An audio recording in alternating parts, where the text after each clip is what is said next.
Chào mừng cả nhà đã quay trở lại với phần 5 của chuỗi series Cô Ba Sài Gòn đi Tây Đô. Sáng nay thì Cô Ba Phượng Sài Gòn tiếp tục đưa mọi người đi ra viện lúa đồng bằng sông Cửu Long nha. Cách xa Mường Thanh, Cần Thơ khoảng 27 cây, tương đương với chừng 45 phút đi xe mọi người. Giờ mình xuất phát đi từ khách sạn nè. Sáng nay mát trời, phải tranh thủ đi từ lúc còn sớm mọi người để khỏi nắng, chứ đi muộn tí nắng lên á, là ra ngoài đồng chỉ có nước mà đuôi then đen thui thôi mọi người ơi. Dọc hai bên đường đi từ khách sạn, địa điểm chính diễn ra cái sự kiện này đó mọi người, cho đến viện lúa cách đây 20 mấy cây số đó, thì Phượng để ý thấy người ta treo nhiều banner để quảng bá cái sự kiện này. Mà càng đến gần địa điểm á, thì Phượng thấy càng nhiều hơn, chắc là người ta làm như vậy để mà thu hút sự chú ý của mọi người đó.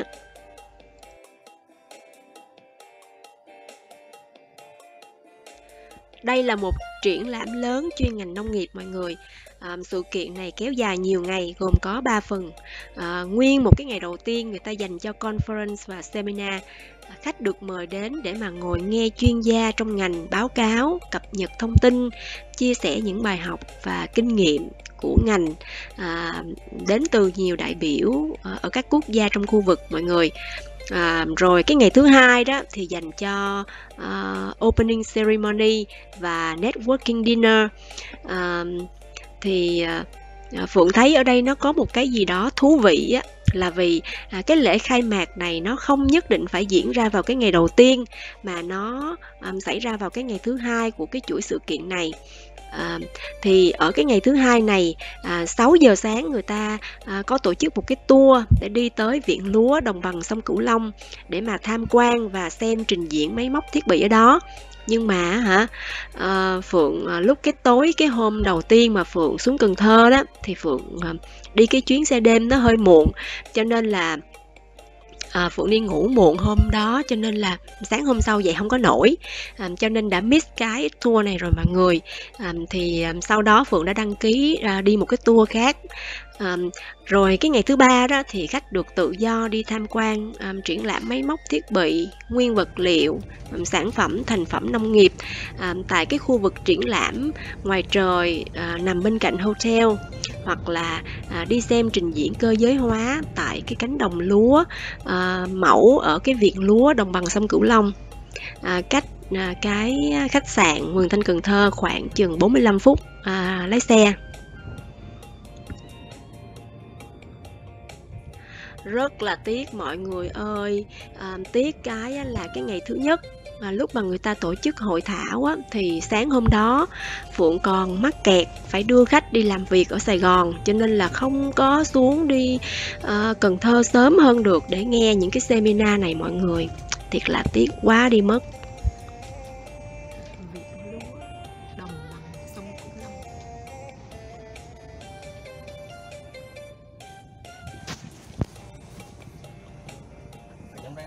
Đúng rồi.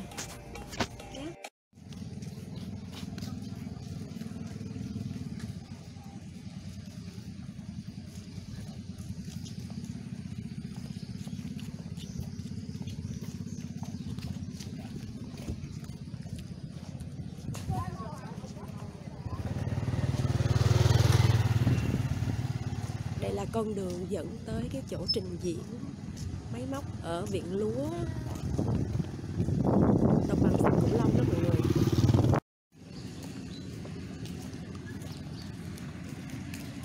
Mô hình trình diễn đó.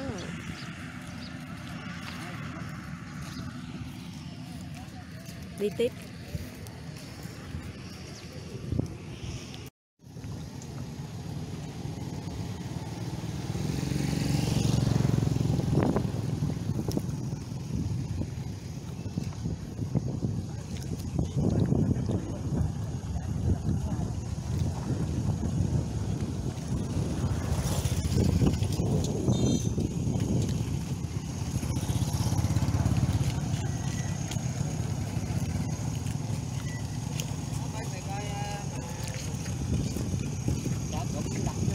Mô hình trình diễn máy làm đất.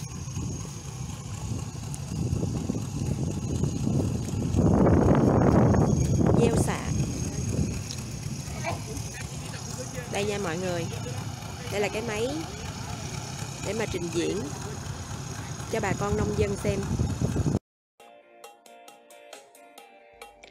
Lý do mà người ta chọn Cần Thơ chứ không phải ở đâu khác để tổ chức cái triển lãm về kỹ thuật ngành nông nghiệp này á, là vì Mekong Delta là khu vực sản xuất nông nghiệp bậc nhất của cả nước. Cần Thơ đó thì là thành phố sầm uất và phát triển bậc nhất ở vùng Mekong Delta. Thành phố này còn được biết tới với cái tên gọi là Tây Đô mọi người, nghĩa là đô thị lớn ở miền Tây, khu vực phía Nam đó. Việc đi lại của nông dân từ những cái tỉnh lân cận đến Cần Thơ để mà tham quan triển lãm, cho nên cũng gặp rất là nhiều thuận lợi. Và cái điểm cuối cùng là giao thông từ Sài Gòn xuống Cần Thơ thì cũng không có trở ngại gì. Khách từ Hà Nội và những cái tỉnh khác cũng như khách quốc tế có thể đáp chuyến bay đến Sài Gòn.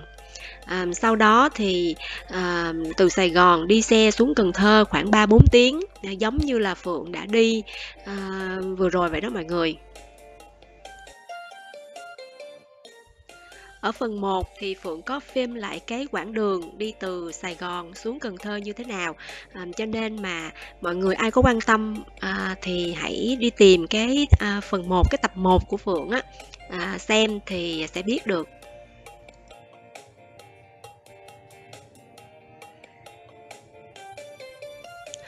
Trời ơi mọi người ơi, nhiều người nói mình đi như vậy là sướng, đi giống như mà đi chơi vậy thôi, có gì đâu. Trời ơi, nhìn vậy đó mà không phải vậy đâu mọi người ơi, nó cũng stress lắm mà nha. Cái sự chuẩn bị của mình thì không phải ai cũng có thể nhìn thấy được hết á. Ngoài các cái chuẩn bị cần thiết thì Phượng còn phải bỏ thời gian ra để mà tìm hiểu sơ sơ, cái này mình mới nói sơ sơ thôi nha, về cách thức trồng lúa ở Việt Nam, đặc biệt là ở vùng Mekong Delta. Một năm mà canh tác mấy vụ nè, mỗi vụ kéo dài bao lâu, thu hoạch như thế nào, chế biến ở nhà máy ra làm sao, thuận lợi khó khăn ở chỗ nào. Những cái này thì chẳng có ai yêu cầu mình phải tìm hiểu cả. Có điều thì Phượng nghĩ là như vậy, mình đi tay không, một cái đầu trống rỗng thì lỡ mà có khách quốc tế người ta hỏi thăm người ta thắc mắc gì đó mà mình nói là I don't know hoặc là I have no idea thì nó cũng kỳ lắm.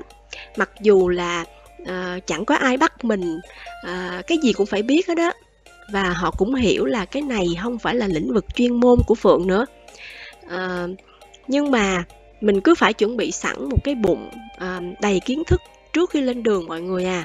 Cho nên là đi như vậy, nhiều người cứ tưởng là mình đi chơi, không phải đi làm việc, chứ thực ra đi như vậy nó cũng hao tổn nhiều cái neuron thần kinh lắm đó nha mọi người. Với lại mình phải bám rất là chắc vào cái schedule của người ta, mấy giờ là workshop nè, mấy giờ là có seminar nè, mấy giờ có lunch nè, mấy giờ thì có networking event nè, rồi nó ở phòng nào, nó ở lầu mấy, vân vân. Mấy cái này nó cũng hại não lắm đó nha mọi người.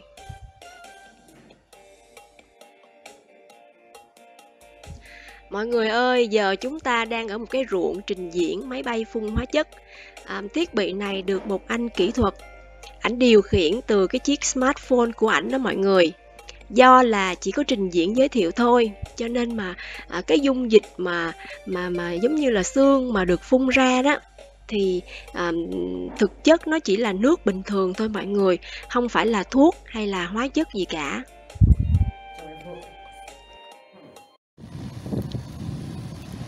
Ok, trình diễn máy bay không người lái mọi người ơi.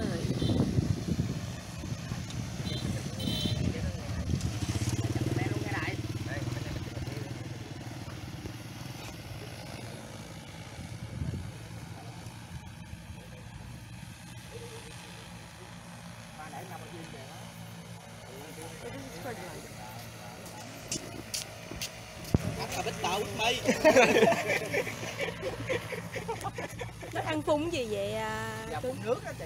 Phun nước ha. Nước rồi đúng không? Trình diễn là nước ha. Còn bình thường là phân bón hả? Dạ, bình thường là phân bón với lại phun phân, rải phân.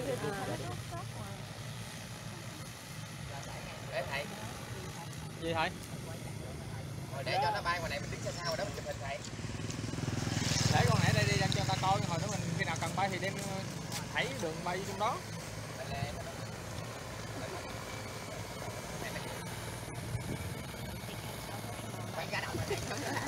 That's water.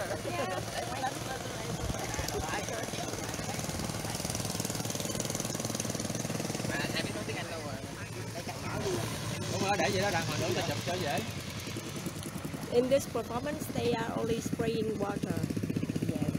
No chemical. No chemical. Yeah, that no would be fertilizer. that would be demonstration. Will be bad for the field and also for us.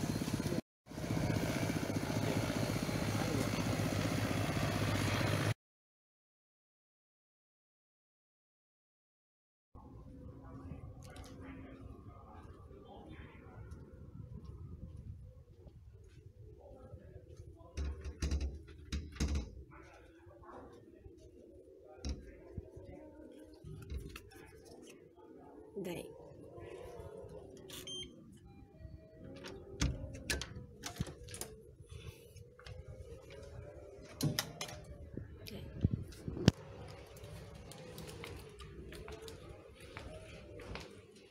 Rồi, đi về phòng rồi mọi người ơi. Trời ơi. Mới đi viện lúa Cần Thơ về tới phòng rồi.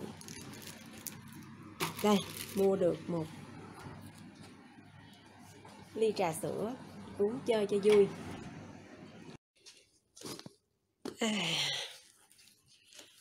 Mới đi viện lúa về. Rẻ ghê luôn á, có 20.000 ly trà sữa.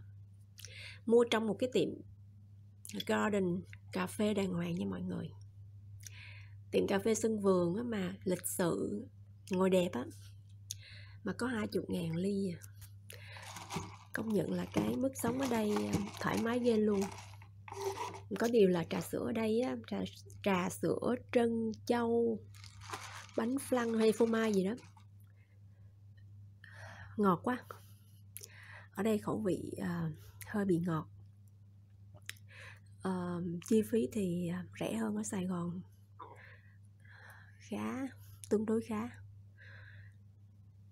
khá là rẻ.